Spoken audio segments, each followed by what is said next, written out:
Okay, this is a video on standard deviation. From the book, we have the example of the chocolate chips having a cookie with 22, 22, 26, and 24 chocolate chips on each of them. And in the book, it asks to find the mean as the first step for the standard deviation. So what it means is you're going to add up all of the number values in the set that we're given.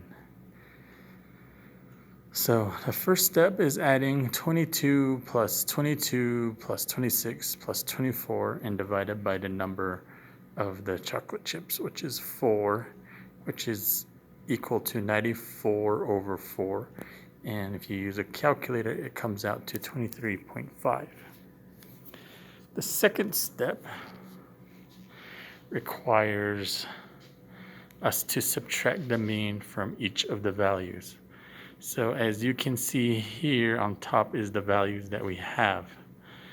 And we subtract it by the value that we get here in 23.5.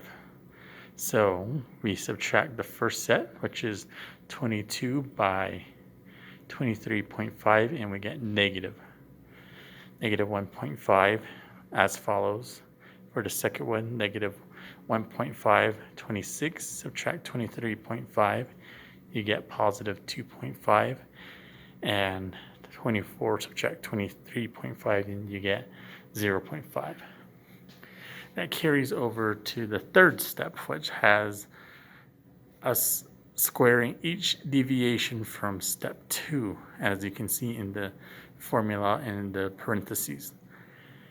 So negative 1.5 squared is equal to 2.25.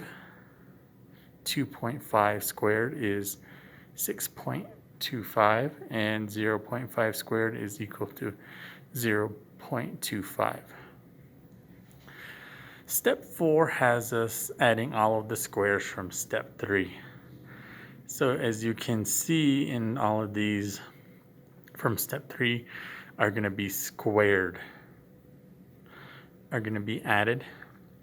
So 2.225 plus 2.25 plus 6.25 plus 0.25 is equal to 11.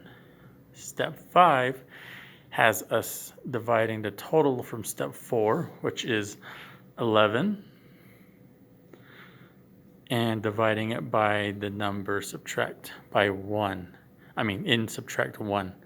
So as you remember back at the first part, we have 4 as in.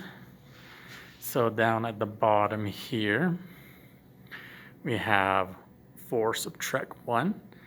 So we take the total from 4, which is 11, put on top, divide it by 3, and you get 3.667. Now, this takes us to the final step to find the standard deviation. So 6 has us find the square root of the result from step 5.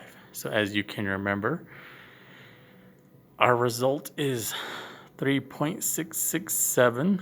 We square root it, and it comes out to this amount here, 1.94. As you can see by the red line there that we're going to be rounding. So the standard deviation is 1.9.